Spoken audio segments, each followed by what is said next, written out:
예, 마태복음 계속해서 보겠습니다. 마태복음 27장 27절에서 31절은 예수님께서 십자가에 막 달리기 전에 희롱당한 내용들이 나옵니다. 자, 28절 그의 옷을 벗기고 홍포를 입히며, 자, 옷을 벗기고 홍포를 입힌다는 게 이게 굉장히 이게 긍정적인 부정적인 의미가 같이 있습니다. 이 사람들은 이제 뭡니까? 로마인들이 홍포를 입혔을 때는 조롱하는 의미입니다. 홍포, 그건 붉은색이니까 고대 근동 이 당시에 붉은색의 옷감, 그러니까 붉은색의 그 붉은색 옷을 가지려면 그 붉은색 염료로 그 옷감을 붉게 만들어야 됩니다. 그런데 그 당시에 이 옷감을 붉게 만드는 이 재료가 굉장히 귀중했대요. 그래서 이 홍포 붉은색 옷은 고관 대작들이 입는, 최소한 귀족들이 입는, 왕족이 입는 그런 옷이었다고 로마의 기록에 나와 있습니다. 그러니까 네가 유대인의 왕이라고? 그래, 그러면 우리가 한번 홍포를 입혀보지. 이런 비꼬는 조롱하는 그런 의미가 있지만은 또 우리가 신앙적 의미로 볼 때 지금 이제 곧 예수님께서 십자가에 달려서 돌아가시고 피를 보혈을 흘리는 겁니다. 근데 이게 홍포를 입혔다가 나중에 십자가에서는 이제 또 다 벗기고 예수님의 몸에서 또 보혈이 흐르니까 그것도 같은 칼라로 볼 때 어떤 이런 색깔을 통하여서 로마인들은 조롱하는 의미로 홍포를 입혔지만 자기들이 조롱을 하든 어떻게 하든 그 붉은색의 예수 그리스도의 십자가 보혈 구원의 상징은 여전히 사실이라는 것입니다. 오늘 이 예수님께서 십자가에 달리는 과정 그리고 달렸던 이 과정을 통해서 이런 것들이 또 하나 나오는데 그게 뭔가 하면은 고대 로마에서 사형수, 그러니까 이게 주로 정치적 사형수들입니다. 정치적 사형수들을 처형하는 방법 가운데 아주 이제 좀 보편적인 방법이 바로 십자가 처형입니다. 그러니까 이 십자가 처형은 원래 구약에서 십자가 처형 이런 거는 없습니다. 구약 율법을 아무리 봐도 십자가에 처형하게 이건 없습니다. 그러니까 이건 로마 법에 의하여서 십자가에 처형되는 것입니다. 근데 이제 그 십자가 처형할 때 아마 그게 나무로 사용되어졌으니까 유대인들은 예수님이 십자가 처형되는 것을 십자가 처형이라고 보지 않고 나무에 달린 자라고 그렇게 받아들인 것입니다. 그래서 구약에 보면은 나무에 달린 자마다 저주를 받을지어다. 그래서 이 메시아가 저주를 받는다. 그거 이제 유대인들이 인정을 못하는 것이죠.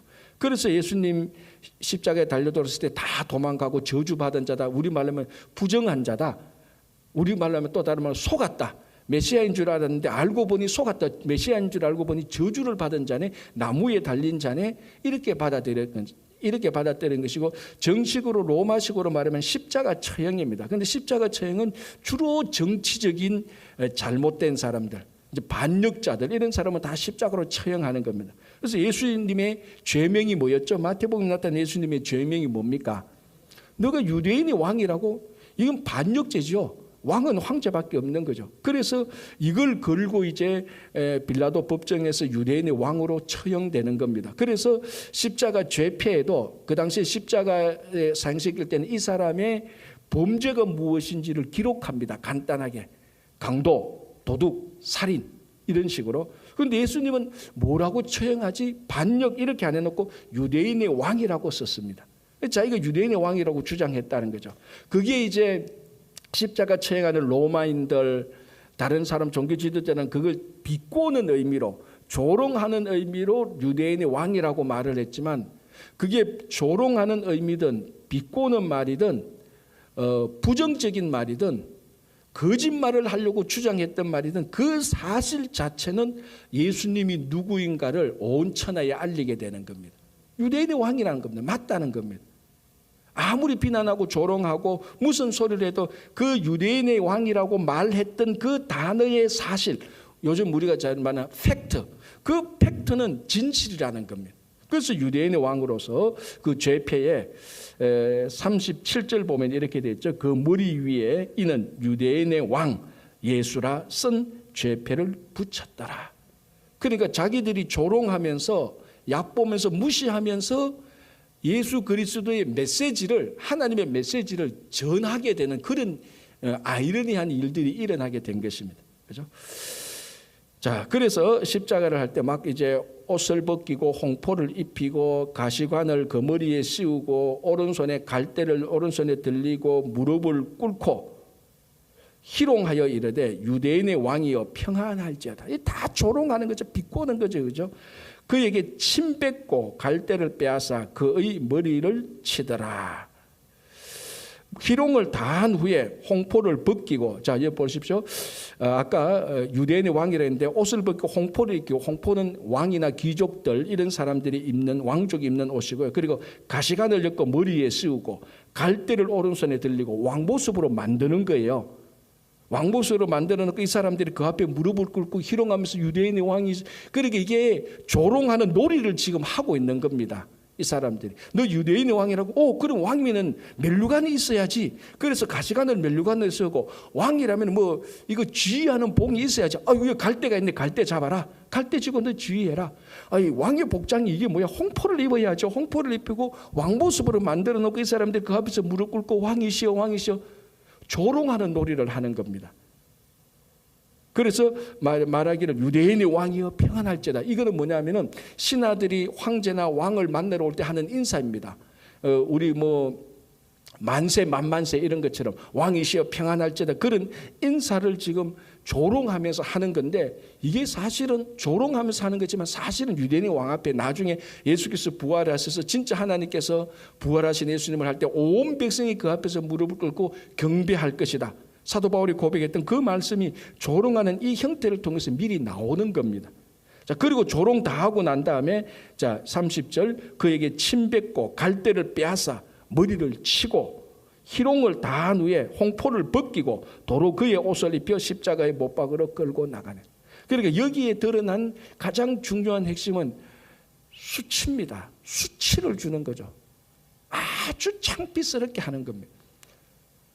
자, 유대인들에게 있어서 가장 감당할 수 어려운 힘든 게 수치를 당하는 거랬습니다. 그런 명예와 수치 문화니까 우리는 나라의 충성, 부모의 효도. 그래서 옛날에 한 사람에게 제일 우리나라에서 제일 나쁜 욕이 뭡니까? 이 불효자 같은 놈. 그게 제일 나쁜 욕이에요. 그런데 이 유대인들에게는 수치를 당한 놈, 그게 제일 나쁜 욕이에요. 그 지금 예수님에게 그렇게 한다는 거예요. 수치를 당하게 한다. 자, 우리가 십자가를 지고 십자가의 삶을 산다는 것은 바로 이런 것을 우리가 감당하는 겁니다. 수치를 당하고 조롱을 당하고 이게 아닌데 무시당했지만은 그걸 또 받아들일 수 있는 그게 십자가의 삶입니다. 그죠? 자, 이제 십자가에 못 박으러 끌고 나갑니다. 그러니까 예수님 이미 기진맥진하고 그게 또 무게가 있으니까 예수님께 끝까지 그 지고 못 가는 겁니다. 가다가 32절 나가다가 시몬이라는 구레네 사람, 이 구레네가 지금의 뭐 아프리카 리비아의 수도 트리폴리라는 뭐 그런 주장이 강합니다. 어쨌든 이 구레네에 있는 사람이 뭐 이 사람이 예수를 믿은 건 아닌데 아마 뭐 우리 말로 하면 그냥 여행 온 겁니다. 가다가 보니까 뭐 사형수가 간다 그러니까 야, 이 사형수가 간데 누가 사형수냐? 여기는 사형수를 이렇게 행진하게 하네. 뭐 그런 생각도 있었겠죠. 그래서 옆에 가다가 예수님이 마치 구레네 시몬 앞에서 쓰러지니까 이 로마 병정이 야, 이 제수가 십자가를 지고 가지 못하는, 그 당시에는 자기가 처형될 십자가를 제수가 자기가 지고 가도록 되어 있습니다. 자, 근데 예수님 못 지고 자꾸 넘어지니까 보니까 이 구레네 온 사람인데 아주 아마 흑인일 거예요. 아프리카 사람이니까 굉장히 건강하게 보니까 야, 너가 와서 지고 가라.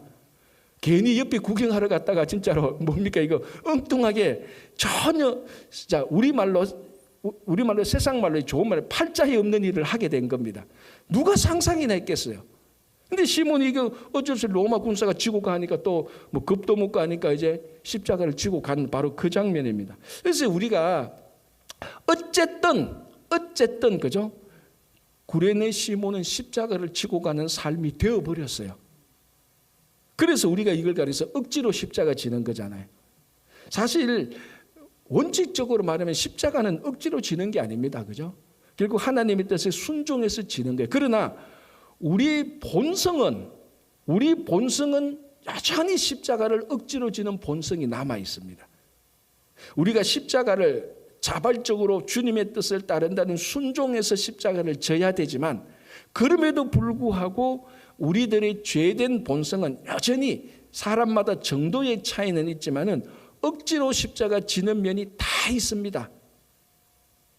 이게 100% 다 억지로 지는 거냐 아니면 10%만 억지로 지느냐 그 정도 차이죠.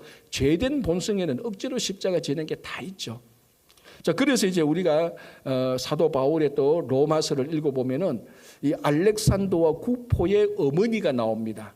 알렉산더 구포의 어머니를 바울은 나의 어머니다라고 말을 합니다. 그게 우리가 뭐 친어머니라는 게 아니고 우리가 우리나라에도 많잖아요. 진짜 자기 어머니 같은 사람, 뭐 동네에서 잘하는 사람, 어머니 그렇게 말하지 않습니까? 진짜 어머니와의 관계가 되는 사도 바울이 알렉산더와 구포라는 사람의 어머니를 자기 어머니라고 말하고 로마 교회 교인들에게 안부를 전합니다. 안부를 묻습니다. 알렉산더와 구포의 어머니는 나의 어머니다라고 하는데 그 알렉산더와 구포의 어머니의 남편이 누구냐? 바로 이 구레네 사람 시몬입니다.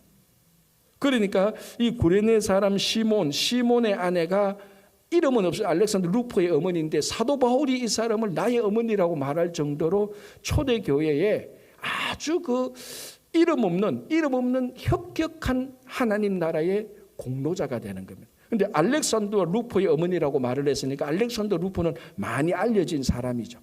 그 사람에게 안부를 전하라. 내 어머니다. 사도 바울이 자기 어머니라고 말할 정도로 친근감이 있었고 존경했던 사람이 오늘 여기서 십자가를 억지로 지고 간 사람의 아내였다는 것. 그러니까 제일 좋은 거 십자가를 자발적으로 지는 것. 두 번째 지는 거 억지로라도 지는 것. 세 번째 나쁜 것 아예 안 지는 것, 도망가는 것. 그죠? 그래서 이 십자가를 억지로 져가는 구레네 사람의 이야기를 우리들에게 전해주고 있습니다. 그래서 골고다 해골의 곳이라는 곳에서 이제 여기서 골고다에서 십자가를 세우고 거기서 예수님께서 달려 죽죠. 지금 사실은 정확하게 골고다가 여기다, 여기 십자가에 박혔던 곳이라고는 정확한 것은 아직까지 논쟁이 있는데 그러나 대체로 이제 예루살렘 가면 성묘교회라고 있습니다. 성묘교회 가면은 이제 거기에 사람들이 제일 많아요. 예수님께서 예루살렘에서 이제 그 빌라도 법정에서 콧대에서 사형 선고를 받고 억지로 줘간 이제 그 길들이 있습니다. 그 길 따라 쭉 가면 이제 다 성묘교회가 나오죠. 이제 거기가 예수님께서 달려 돌아가신 곳이라고 전통적으로 이제 얘기를 하고 있습니다. 그럼 거기 이제 성지순례 거기 제일 많죠. 가면 뭐 빽빽하게 해서 줄 서서 예수님 달린 곳에 보기도 하고 거기서 달린 곳이라고 하고 이제 이런 곳이 나옵니다.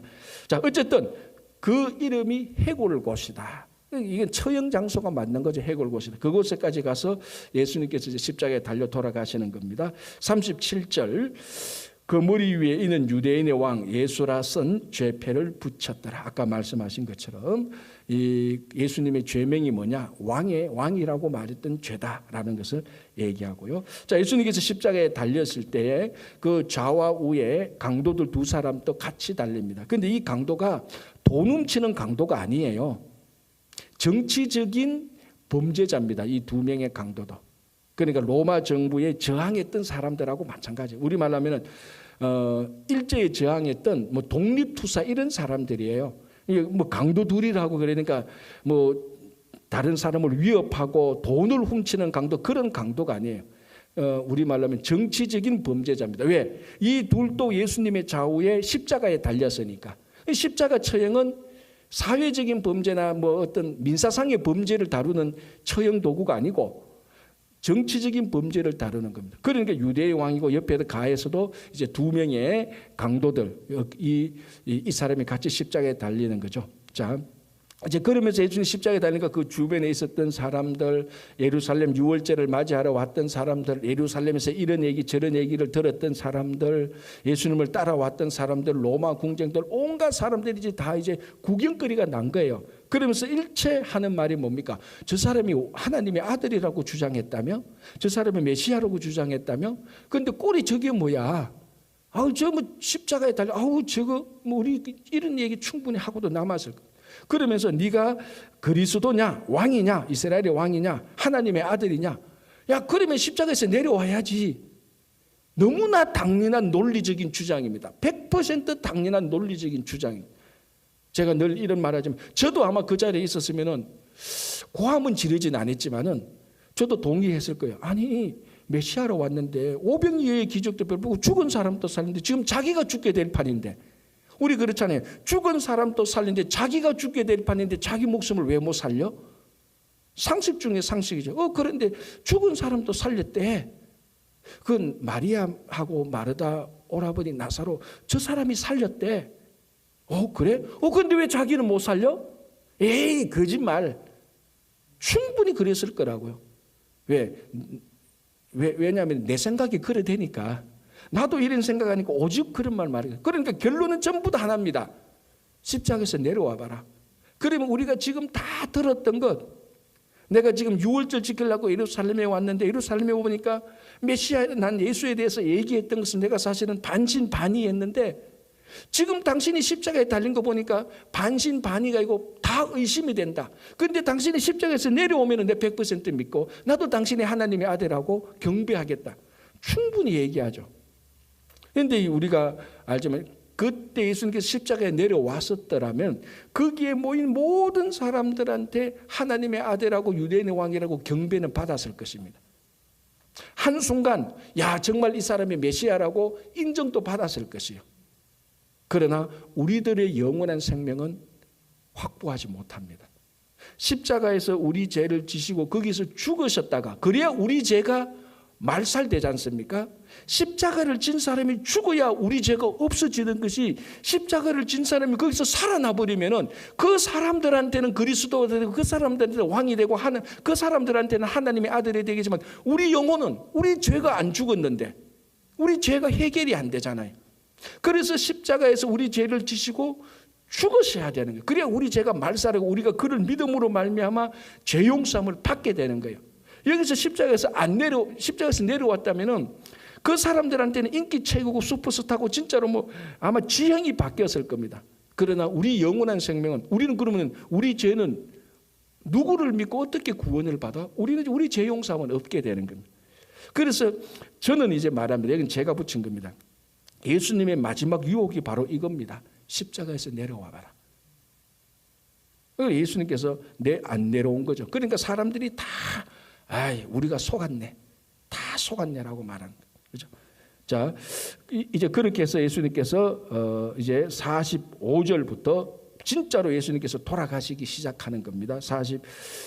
이제 돌아가실 때 십자가상의 7은 일곱 말씀을 하는데, 이제 그게 마태, 마가, 누가, 요한을 쭉 보면 7 말씀이 다 나오는데, 마태는 마태대로, 누가는 누가대로, 요한대로 각기 자기가 들었던 말씀을 몇 마디로 다 추가합니다. 그걸 합치면은 이제 7 말씀이 되는데, 그 중에 하나가 마태복음은 예수님께서 십자가에서 하신 말씀이 엘리 엘리 라마 사박다니라고 말을 했던 겁니다. 이게 엘리는 나의 하나님이라는 뜻이에요. 엘이 하나님이잖아요. 리는 나의라는 뜻입니다. 그래서 엘리야라고 말할 때 야훼는, 여호와는 엘리다라는 겁니다.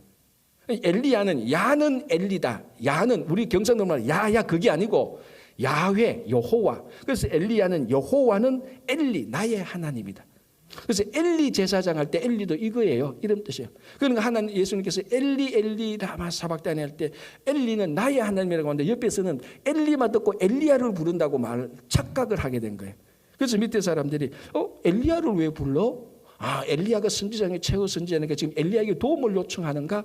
한번 보자. 엘리야가 와서 도우는가 한번 보자. 지금 이런 십자가 밑에서는 이런 착각을 하고 있는 거예요. 그런데 예수님께서 하신 말씀은 전혀 그거하고 상관없습니다. 엘리야가 와서 나를 도와달라, 그게 아니고 자기 죽음을 그대로 안고 십자가에서 돌아가시는 거예요.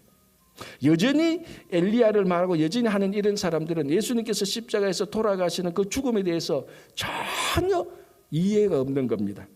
그래서 엘리 엘리 라마 사박다니에서 나의 하나님 어찌하여 나를 버리셨나이까. 이게 예수님의 최대 고난입니다. 사실은 사람들이 조롱하고 희롱하고 십자가에서 내려오라, 이런 고난은 사실은 전부 다 인간적인 고난입니다. 그죠? 사람이 주는 고난입니다. 이 고난 또 상상하기 어렵죠. 우리는 한마디만 들어도 최소한 한 6개월은 우리는 기억하는데, 약간만 내한테 안 좋은 말만 해도 저 사람이 왜 저런 말을 해? 최소한 6개월 가잖아요. 유효기간 6개월 가잖아요. 그 한마디. 가슴을 찌른 말은 유효기간이 평생 갑니다. 그죠? 유효기간이 없어요. 내 목숨하고 똑같아 그런 말은. 그게 우리인데 십자가에서 당한 예수님의 이 고난은 상상할 수 없어요. 그러나 예수님의 진짜 아픔은 이것보다 더 아픔이 있었습니다. 그게 뭐냐면은 하나님으로부터 버림을 받는 거였습니다. 완전히 버림을 받는 겁니다. 그래서 예수님께서 하나님 정말 나를 버리시네요. 그게 가장 고통스러운 십자가의 육신의 고통도 상상하기 어렵지만 그거보다 더 고통은 바로 요겁니다. 하나님이 나를 버리시는. 그래서 겟세마네 동산에서 예수님께서 십자가를 안 지려고 했던 이유는 사실은 요겁니다. 요거. 할만하시거든 이 잔을 내게서 지나가게 해서. 그래서 어떻게 보면요. 예수님도 억지로 십자가 진 거하고 마찬가지. 어떻게 보면은 처음에 안 지려고 그랬잖아요. 어려우니까. 왜? 하나님으로부터 버림을 당해야 되니까. 성부 하나님으로부터 성자 하나님이 버림을 당해야 되는 겁니다. 거기는 분리가 일어나고 분열이 일어나야 되는 거예요. 완전히 죽으셔야 되는 거예요. 예수님께서. 이 예수님께서 완전히 죽음이라는 것은 하나님으로부터 버림을 받는 겁니다. 왜 이런 일이 일어나죠? 왜 이런 일이 생겨야 되죠? 우리 죄 때문에 그렇다니까요. 죄는 하나님으로부터 완전히 분리되는 겁니다. 지금 예수님의 십자가에서는 우리 죄를, 온 인류의 죄를 다 예수님 안에 있으니까 하나님으로부터 분리되는 겁니다. 분리돼야 되는 거예요. 그래야, 그럼으로 있어서 다시 부활하여서 하나님, 성자 하나님으로 다시 되는 겁니다. 그죠? 그래서 예수님께서 엘리 엘리 라마 사박다니는 십자가에서 받는 예수님의 가장 큰 고난입니다. 우리가 볼 때는 십자가 그 육신의 고난, 뭐 머리카락에 가시관 찌르고 그 뭐 피가 다 빠질 때까지 상상할 수 없는 육신의 고난, 그것도 고난 맞습니다. 그것도 사실은 엄청난 고난이지만 하나님으로부터 버림받는 고난. 자, 여러분, 우리가 다 예수를 믿는 사람인데 우리가 앞으로 뭐 당할 고난도 있고 과거에 당했던 고난도 있고 지금 또 당하는 고난도 다 있을 겁니다. 그러나 우리가 예수를 믿는 우리들의 진짜로 가장 두려워하는 게 뭡니까? 하나님으로부터 버림받는 거 아니겠습니까?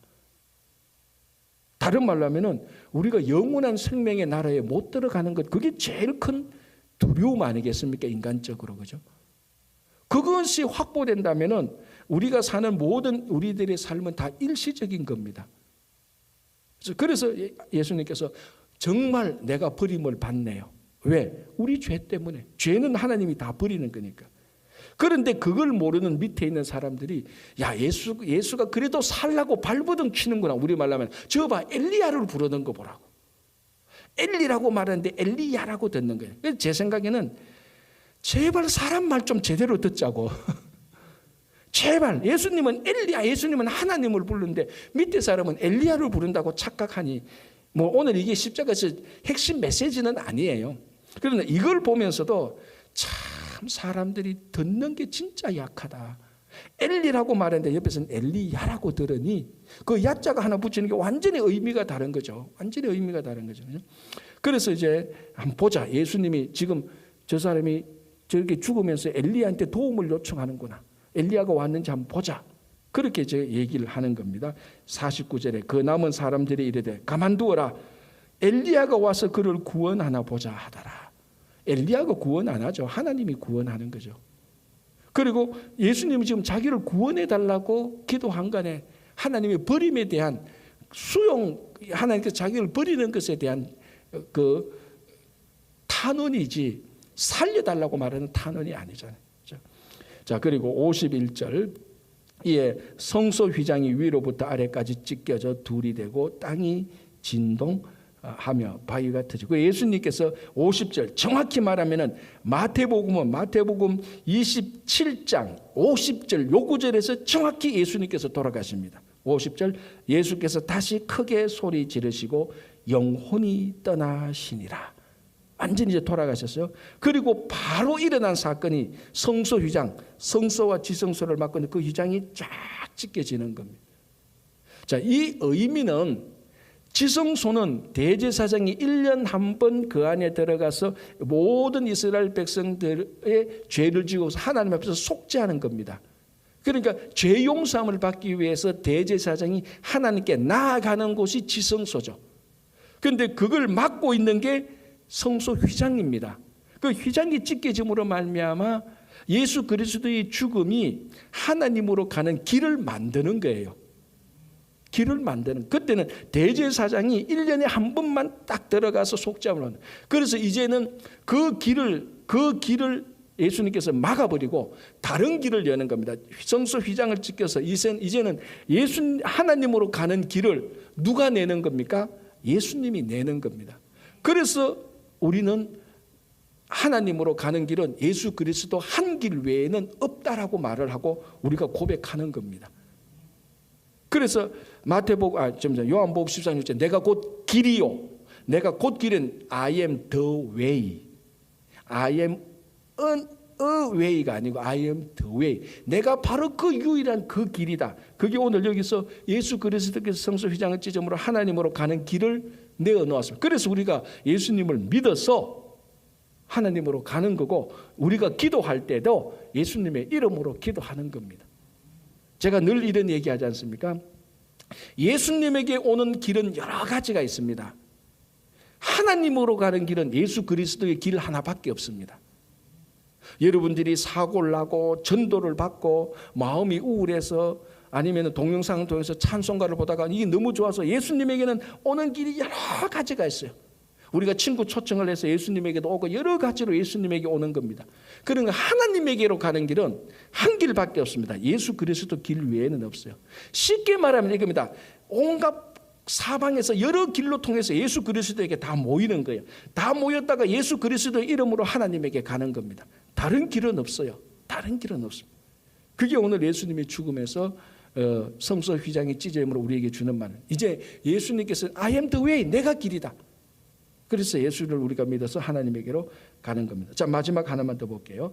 54절, 백부장과 및 함께 예수를 지키던 자들이 지진과 그 일어난 일들을 보고 심히 두려워하여 이르되 이는 진실로 하나님의 아들이었도다 하더라.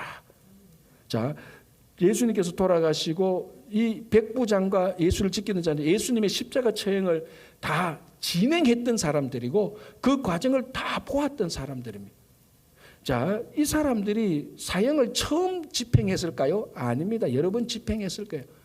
자기들 마음속에 이런 사형수를 본 적이 없는 거예요. 그리고 돌아가실 때 일어나는 제가 지금 자연 현상들은 설명을 안 하지만 지진이 일어나고 성소 휘장이 찢어지고 이런 것들을 통해서 여러분, 사람이라는 것이 영적인 존재지 않습니까? 그래서 영적인 공포가 다가올 때는 우리 마음에 두려움이 생기는 거예요. 짐승은 그런 두려움이 없어요. 짐승은 그냥 확 짖고 오히려 덤벼요. 왜? 영적인 존재가 아니니까. 그리고 우리는 영적인 존재니까 영적인 공포가 올 때 뭔가 두려움을 느끼는 겁니다. 반대로 영적인 존재는 영적인 기쁨도 누리고 영적인 뭔가 우리가 많이 죄로 인해서 왜곡되어 있지만은 뭔가 모르게 영적인 각성도 일어나는 겁니다. 이 백부장과 예수님을 처형하던 그 군사들이 예수님이 죽음과 죽음 이후에 그런 일어난 일들을 보고 뭔가 모르게 이 사람은 진짜 하나님의 아들이 맞다. 무고하다. 죄가 없다. 라고 고백을 하는 겁니다. 그러니까 이 이방인들이잖아요. 또 유대인들 이방인들이 54절에 이는 진실로 하나님의 아들이었도다 하더라. 그래서 제가 하는 말이 예수님 돌아가시기 전에 이걸 미리 알지 좀. 돌아가기 전에 또 알지는 못하죠. 돌아가는 그 현상들 보고 정말로 진실로 이 사람이 하나님의 아들이었구나 라고 이 사람들의 고백을 통해서 우리가 예수님이 진실로 하나님의 아들인 것을 또 알게 되는 것입니다. 이 십자가 과정을 통해서 이제 2월 한 중순부터는 이제 또 다시 제2수요일 들어가서 우리가 또 사순절 들어갑니다. 우리가 미리 이 말씀을 보면서 원래 또 고난, 또 사순절, 고난주간 주님의 죽음과 고난 또 부활의 맛을 미리 누리시기를 바랍니다. 기도하겠습니다. 하나님 감사합니다. 오늘 성찬 예식을 또 저희들이 성찬 예식에 참여하고 또 예수님께서 십자가에 돌아가는 또 처형되는 과정, 십자가에서 돌아가심을 보고 돌아가심 이후에 성소 휘장이 찢어지며 하나님의 아들이었다고 고백하는 소리를 저희들이 듣습니다. 주님, 우리들의 신앙 속에 신앙의 한가운데 십자가가 우리 삶의 중심이 되게 하시고 우리가 이곳저곳으로 흩어졌다가도 언제나 십자가로 다시 돌아올 수 있도록 인도해 주시고 하나님께로 가는 길은 예수 그리스도 한 길밖에 없다는 것을 기억하며 예수 그리스도의 삶을 늘 따라가는 우리가 되게 하여 주시옵소서. 우리 가운데 몸이 연약하신 이창근 집사님이나 여러 환우들 십자가의 능력으로 치유하여 주시고, 낙담과 절망 가운데 있는 모든 우리 성도님들 십자가의 능력으로 위로하여 주시고 기쁨을 더하여 주시옵소서. 내일 거룩한 주일이 오니 오늘 또 주일을 잘 준비하는 하루가 되며 우리 자녀들, 가정, 일터 위에, 교회 위에, 미국과 한국 위에 주님의 은총이 가득하기를 원하오며 예수님의 이름으로 기도합니다. 아멘.